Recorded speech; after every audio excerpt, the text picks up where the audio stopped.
Welcome friends. जैसा कि हमने अपने पिछले वीडियो में प्रोनाउन चेंज के बारे में पढ़ा, उनमें से हमने आपको फर्स्ट पर्सन के प्रोनाउन को चेंज करना बताया।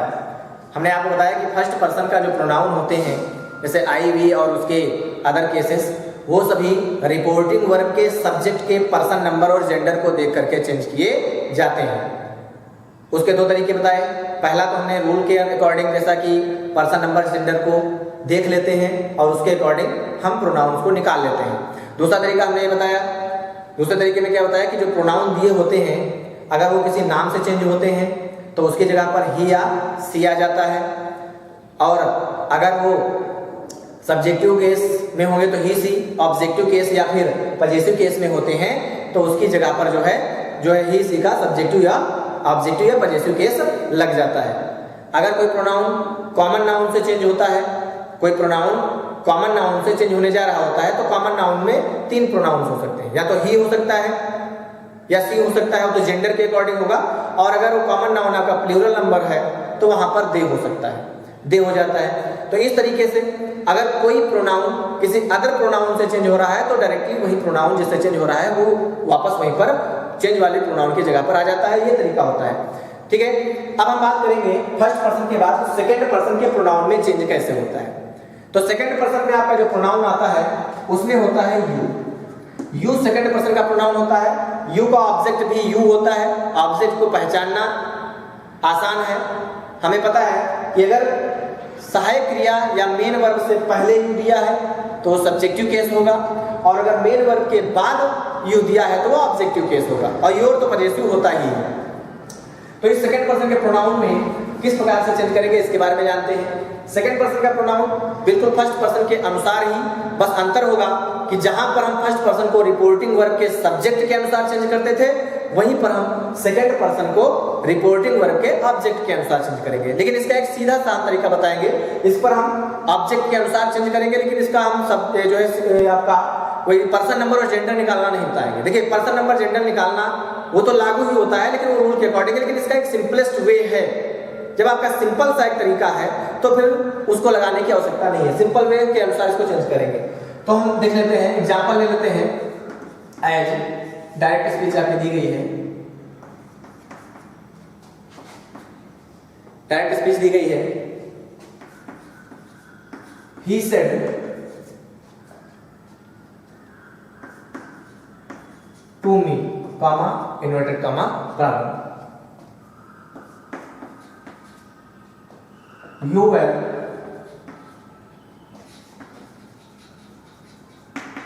learning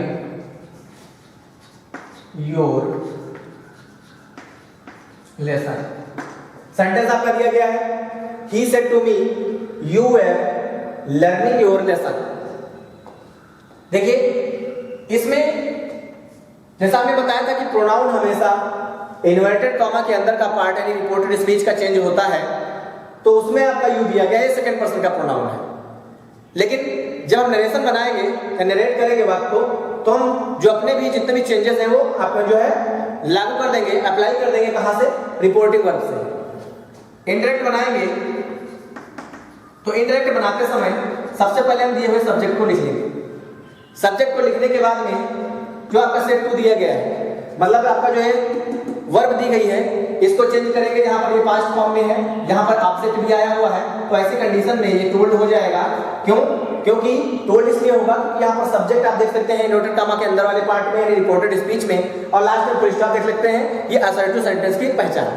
तो जब असर्टिव सेंटेंस है तो यहाँ पर टोल्ड हो गया, फिर आप अपना ऑब्जेक्ट जोड़ लीजिए, ये मी हो गया। ऑब्जेक्ट के बाद जब यहाँ पर आपने टोल्ड किया है असर्टिव सेंटेंस समझ के, तो असर्टिव में कॉमा हटेगा तो आपका दैट आएगा, और यहाँ पर आपने दैट लगा लिया। आगे जब आप पढ़ेंगे तो आप रिपोर्टेड स्पीच के प्रोनाउन पर जो है पहुंचते हैं। ये सेकंड पर्सन का प्रोनाउन है, यहाँ पर इसके पहले ने फर्स्ट पर्सन के बारे में बताया। आप सेकंड पर्सन को कैसे चेंज करेंगे? तो सेकंड पर्सन का प्रोनाउन चेंज करने के लिए हमको क्या करना होगा? रिपोर्टिंग वर्ब पर जाना होगा। जैसा हमने पहले बताया था कि अगर रिपोर्टेड स्पीच में फर्स्ट पर्सन का प्रोनाउन है तो रिपोर्टिंग वर्ब के सब्जेक्ट के पर्सन नंबर जेंडर के अनुसार बदल देते हैं। तो यहाँ पर दो तरीके हमने आपको बताए थे। पहला तरीका बताया था कि आप उस प्रोनाउन को पर्सन नंबर जेंडर निकाल करके चेंज कर दीजिए, और दूसरा तरीका यह था कि आप थोड़ा कॉमन सेंस लगा लीजिए। कॉमन सेंस आसान है, इसमें कोई दिक्कत नहीं है। देखिए कॉमन सेंस का मतलब ये होता है कि अगर यहाँ पर कोई नाम होता, किसी व्यक्ति का नाम, किसी लड़की का नाम, तो वहां पर ही और सी हो जाता है, यहाँ पर चेंज होकर के। प्रोनाउन चेंज करना आसान है, चाहे वो फर्स्ट पर्सन का हो चाहे सेकंड पर्सन का हो। अगर आप फर्स्ट पर्सन का प्रोनाउन चेंज कर रहे हैं या सेकंड पर्सन का चेंज कर रहे हैं और वो किसी नाम से चेंज हो रहा है तो ही सी आएगा, ठीक है ना। अगर वो पजेसिव केस का प्रोनाउन आप चेंज करने जा रहे हैं तो ही सी का पजेसिव लगा दीजिए, और अगर ऑब्जेक्टिव केस का चेंज करने जा रहे हैं तो ही सी का ऑब्जेक्टिव केस लगा दीजिए। दूसरी चीज, अगर आप कॉमन नाउन से चेंज करने जा रहे हैं, अगर आपका प्रोनाउन किसी भी ऑब्जेक्ट या सब्जेक्ट से चेंज हो रहा है और वो कॉमन नाउन है, तो कॉमन नाउन में आपको ये देखना होगा कि ही और सी, ही सी मतलब कॉमन नाउन स्त्रीलिंग हुआ तो सी आ जाएगा। अगर कॉमन नाउन फेमिनाइन जेंडर मतलब आपका जो है मैस्कुलिन जेंडर हुआ, मतलब फेमिनाइन जेंडर होने पर सी आएगा, मैस्कुलिन जेंडर होने पर ही आ जाएगा। लेकिन अगर वो प्लूरल नंबर है, कॉमन नाउन में प्लूरल नंबर भी आ सकता है, जैसे बॉय दिया गया है तो बॉय की जगह पे बॉयज हो गया तो प्लूरल नंबर हो गया। तो जब प्लूरल नंबर होगा तो वहां पर ही सी ना करके दे आएगा। तो कॉमन नाउन में 3 प्रोनाउन होते हैं, ही सी और दे। यहां पर आपको चेक करना होगा कि कॉमन नाउन अगर सिंगुलर नंबर है तो केवल ही सी, और अगर प्लूरल नंबर है तो फिर दे।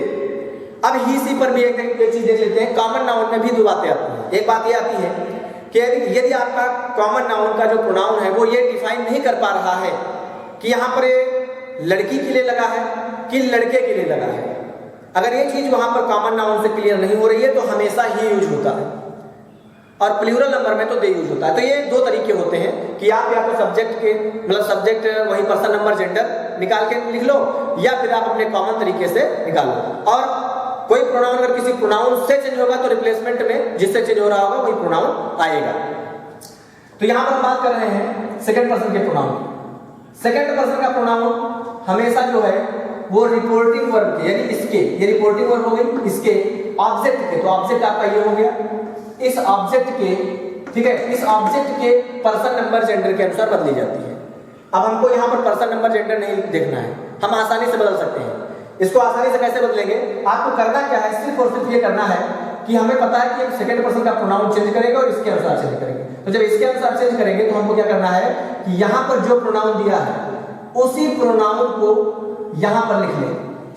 लेकिन यहाँ पर 3 तरीकों को ध्यान रखना है कि अगर आप सब्जेक्टिव केस का प्रोनाउन बदल रहे हैं तो फिर ये ऑब्जेक्ट जो होगा ये सब्जेक्टिव केस में चेंज होकर के लिखा जाएगा। अगर आप पजेसिव केस का कहीं बदल रहे होते तो इसको पजेसिव केस में बदल करके लिख लेते, और अगर आप ऑब्जेक्टिव केस बदल रहे होते तो आप इसको ऑब्जेक्टिव केस में। कहने का मेरे मतलब सिर्फ इतना है कि सेकंड पर्सन में जो प्रोनाउन चेंज होके आता है वो हमेशा यही होता है, हमेशा यही, बस केस आपको ध्यान रखना है कि किस केस का प्रोनाउन आप चेंज कर रहे हैं, बस इतना ध्यान रखना। तो यहाँ पर हमने देखा कि हम यू को मी से बदल रहे थे, तो हमने क्या किया, यू की जगह पर हमने मी का सीधे सब्जेक्टिव केस लगा दिया क्योंकि यू सब्जेक्टिव केस था। आगे अब आगे जब आप आगे बढ़ेंगे तो यहाँ पर आपका अगला टेंस आ रहा है, यहाँ पर वर्ब लिखा हुआ है, पास्ट का कंटिन्यूअस टेंस है क्योंकि यहाँ पर आईएनजी लगा है, पास्ट कंटिन्यूअस हुआ। यहाँ पर देखिए रिपोर्टिंग और पास्ट टेंस में है तो रूल टेंस चेंज होगा। अब टेंस चेंज होगा तो पास्ट है तो पास्ट को कैसे चेंज करेंगे, तो रूल हमने बताया था कि पास्ट का इंडेफिनिट पास्ट परफेक्ट में और पास्ट कंटिन्यूअस पास्ट के परफेक्ट कंटिन्यूअस में बदल जाता है। तो इसको पास्ट परफेक्ट कंटिन्यूअस में बदलेंगे क्योंकि ये पास्ट का कंटिन्यूअस है, तो पास्ट परफेक्ट कंटिन्यूअस में बदलने के लिए हमको क्या करना होगा, पास्ट परफेक्ट कंटिन्यूअस टेंस की हेल्पिंग वर्ब लगा देनी है। तो पास्ट परफेक्ट कंटिन्यूअस की हेल्पिंग वर्ब होती है had been. Had been past perfect continuous tense हो गया, और उसके बाद कंटिन्यूअस के साथ आईएनजी फॉर्म है तो परफेक्ट कंटिन्यूअस के साथ भी आईएनजी फॉर्म आती है, तो ये हो गया आपका लर्निंग। अब देखिए जैसे ही आप आगे बढ़ेंगे यहाँ पर आपको योर मिल रहा है, योर, यू का पजेसिव केस है, ये चीजें बता रहे थे, यू का पजेसिव केस है। आप इसको देख सकते हैं, ये पजेसिव केस भले है लेकिन ये है तो सेकंड पर्सन ही, सेकंड पर्सन है तो चेंज होगा, और चेंज होगा तो किससे चेंज होगा, मी से ही चेंज होगा, जैसा कि हमने बताया कि सेकंड पर्सन ऑब्जेक्ट के अनुसार चेंज होता है। अब मी के अनुसार चेंज होगा तो हम कैसे चेंज करेंगे, जैसा हमने बताया अभी कि जिस प्रकार का केस आप बदल रहे होंगे, ठीक है, उसी प्रकार का केस रहेगा लेकिन इसी को उसी में बदल देंगे, मतलब ऑब्जेक्ट को उसी फॉर्म में दे देंगे। तो यहाँ पर पजेसिव केस है तो हम इस ऑब्जेक्ट को पजेसिव केस के फॉर्म में बदल देते हैं तो हो जाएगा माई, क्योंकि हमने ये चीज बता दी कि सेकंड पर्सन में हमेशा ऑब्जेक्टिव केस वही दिया हो लिखा जाएगा जो दिया है। बस केस आपको ध्यान रखना है। तो ये हो गया माई, और उसके बाद आप लगा दीजिए लेसन। ये सेंटेंस में आपका सेकंड पर्सन का प्रोनाउन चेंज हो गया। तो सेकंड पर्सन के प्रोनाउन चेंज करने में कुछ नहीं है, नथिंग, सिर्फ आपको थोड़ा सा माइंड लगाना है बस। इसी पर एक दूसरा सेंटेंस देख लेते हैं कि कभी कभी सेकंड पर्सन का प्रोनाउन तो आ जाता है आपके रिपोर्टेड स्पीच में, लेकिन वहां पर क्या नहीं आता है, वहां पर रिपोर्टिंग वर्ब का ऑब्जेक्ट नहीं आता है। और अक्सर करके ऐसे सेंटेंस पूछे जाते हैं, तो जब ऑब्जेक्ट नहीं आता है तो वहां पर कंफ्यूजन बढ़ जाती है। तो कंफ्यूज नहीं होना है, आपको क्या करना है, सिर्फ आपको थोड़ा सा स्टैंडर्ड होना है, अपने आप को मॉनिटर करना है। क्या करना है, मॉनिटर। देखिए क्या होता है कि अगर ऑब्जेक्ट नहीं दिया है तो रूल क्या कहता है कि यदि रिपोर्टेड स्पीच में सेकंड पर्सन का प्रोनाउन दिया है लेकिन रिपोर्टिंग वर्ब में ऑब्जेक्ट ना दिया है, तो ऐसी कंडीशन में हम ऑब्जेक्ट मान लेते हैं, वो भी किसका, फर्स्ट पर्सन का या थर्ड पर्सन का। जरूरत के मुताबिक आप फर्स्ट या थर्ड में से किसी को भी मान लेते हैं। तो देखते हैं, जैसे सेंटेंस आपका दिया गया है, डायरेक्ट स्पीच आपकी दी गई है, दिया है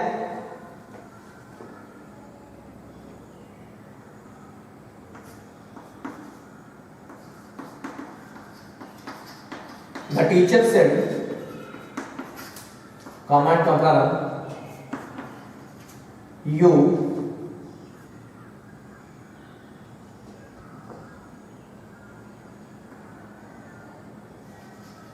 are a lazy boy. You are a lazy boy. Sentence दिया गया आपका। आप देखिए स्पीच में सेंटेंस चाहे जितना बड़ा हो, सेंटेंस से घबराने की आवश्यकता नहीं है। क्यों? क्योंकि चेंजेस आपके वही होंगे जो छोटे सेंटेंस में होंगे, वही बड़े सेंटेंस में होंगे। तो आपको अपने चेंज पर ध्यान रखना है। सेंटेंस चाहे जितना लेंथी हो उससे मतलब नहीं, आपको टेंस देख लेना है, आपको प्रोनाउंस देख लेना है, आपको निकटता सोच सब देख लेना है, बस। बाकी जो लिखा है वो लिखा रहेगा, उसको कोई चेंज नहीं। तो यहाँ पर क्या है, इस सेंटेंस को आप देखिए, यहाँ पर रिपोर्टेड स्पीच में आपका यू मिल रहा है लेकिन रिपोर्टिंग वर्ब में ऑब्जेक्ट नहीं है। तो इस रूल को बताते हैं। तो रूल हमने आपको बता दिया कि रिपोर्टेड स्पीच में सब ऑब्जेक्ट दिया है सेकंड पर्सन का, सॉरी सब्जेक्ट दिया है या ऑब्जेक्ट दिया है, मतलब प्रोनाउन दिया हो सेकंड पर्सन का, लेकिन अगर ऑब्जेक्ट नहीं दिया है तो ऐसी कंडीशन में घबराने की आवश्यकता नहीं है। आपको सिर्फ और सिर्फ यहाँ पर प्रोनाउन मान लेना है, किसका, फर्स्ट पर्सन का या थर्ड पर्सन का।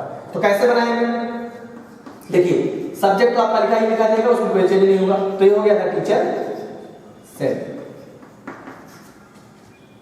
इतना हो गया। उसके बाद यहां पर ये देखिए कॉमा हटा देना है, लेकिन तुरंत आपको ये नहीं लगा देना कि आप दैट लगा दें और सेंटेंस बन जाए, क्योंकि यहां पर आपको सेकंड पर्सन का प्रोनाउन मिल रहा है।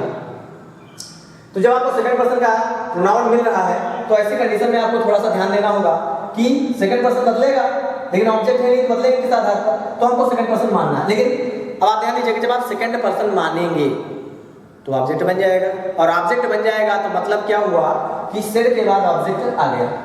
तो यहाँ पर आपको थोड़ा ध्यान देना है। फिर आपको यहाँ पर सेड नहीं लिखना है, क्योंकि आप ऑब्जेक्ट मान रहे हैं तो ऑब्जेक्ट इंक्लूड होगा। तो यहाँ पर क्या हो जाएगा, टोल्ड हो जाएगा। यहाँ पर टोल्ड हो गया, क्यों हो गया, क्योंकि हम ऑब्जेक्ट मानने जा रहे हैं। जब ऑब्जेक्ट मानेंगे तो जाहिर सी बात है टू आ जाएगा। तो यहाँ पर ऑब्जेक्ट हो गया, और यहाँ पर ब्रैकेट में ऑब्जेक्ट मान लीजिए। आप ऐसे डायरेक्ट भी लिख सकते हैं, कोई दिक्कत नहीं है। जैसे हमने यहाँ पर फर्स्ट पर्सन में मी मान लिया कि मुझे से कहा, तो यहाँ पर हो गया, कॉमा हटाया हमने, यहाँ पर दैट लिख दिया। डायरेक्ट भी आप लिख सकते हैं और ब्रैकेट में लिख सकते हैं, इससे कोई फर्क नहीं पड़ने वाला। दैट हो गया। अब आप इसको चेंज कर दीजिए। आप सेकंड पर्सन का प्रोनाउन, जैसा हमने इसमें बताया था कि सेकंड पर्सन हमेशा ऑब्जेक्ट के साथ चेंज होता है। ऑब्जेक्ट हमने मान लिया है, हमारे पास ऑब्जेक्ट है, और उसी के अनुसार चेंज कर देंगे। तो यहाँ पर हमने मी माना है, हम यहाँ पर हिम भी मान सकते हैं थर्ड पर्सन में। तो यहाँ पर भी मान लिया, अब हम इसके अनुसार चेंज करेंगे। तो इसके अनुसार चेंज करने का मतलब कुछ नहीं है, हमने सीधे से बताया कि यहाँ पर जो ऑब्जेक्ट लिखा है उसी ऑब्जेक्ट के सब्जेक्टिव, ऑब्जेक्टिव या पजेसिव केस को आपको लिखना है कि जिस प्रकार का केस आप चेंज कर रहे होंगे उसी केस में इसको लिख देना है। तो आप यहाँ पर सब्जेक्टिव केस चेंज करने जा रहे हैं, तो मी का सब्जेक्टिव केस यहाँ पर लिख दीजिए, चेंज हो गया। उसके बाद आर दिया गया है, ये आपका टेंस शो करता है, ये प्रेजेंट सिंपल प्रेजेंट है, तो हम सिंपल पास्ट में करेंगे। क्योंकि यू था तो आर था, लेकिन आई के साथ वा जाएगा, क्योंकि पास्ट में आई सिंगुलर माना जाता है। तो ये आई हो गया, और उसके बाद वाज हो गया, और उसके बाद आ लेजी बॉय। तो ये हो गया, the teacher told me that I was the lazy boy. Sentence आपका कंप्लीट हो गया। तो इस तरीके से सेकंड पर्सन के प्रोनाउन को चेंज करना है, कुछ भी नहीं है, इजी है, बहुत आसान है। जैसा यहाँ पर ऑब्जेक्ट दिया होगा उसी ऑब्जेक्ट को बस क्या करना है, तीनों फॉर्म में घुमाना है। जैसा प्रोनाउन चेंज हो रहा होगा उसी के फॉर्म में इसको रख देना है और यू को हटा देना है। अब हम बात करेंगे थर्ड पर्सन के प्रोनाउन। थर्ड पर्सन के प्रोनाउन हमने आपको बताया जो होते हैं वो ही, सी, इट, दे, इनके ऑब्जेक्टिव केस और इनके पजेसिव केस। इनमें कोई चेंज नहीं होता है। क्यों चेंज नहीं होता है? क्योंकि ये थर्ड पर्सन होते हैं पहले से ही, इसलिए इन थर्ड पर्सन के प्रोनाउन में कोई बदलाव नहीं होगा। ये जैसे जहां पर जो लिखे होंगे ये उसी तरीके से लिखे रहेंगे। तो इस प्रकार से ये हो गया आपका प्रोनाउन में चेंज। तो इस प्रकार से चेंजेस आपके प्रोनाउन में खत्म हो गए। अगले पार्ट में कुछ और रूल्स लेकर के मिलेंगे, तब तक के लिए इसको वॉच करते रहिए और इसको यानी इन रूल्स को आप अपने जो है कॉपीज में नोट्स करते रहिए। Thank you.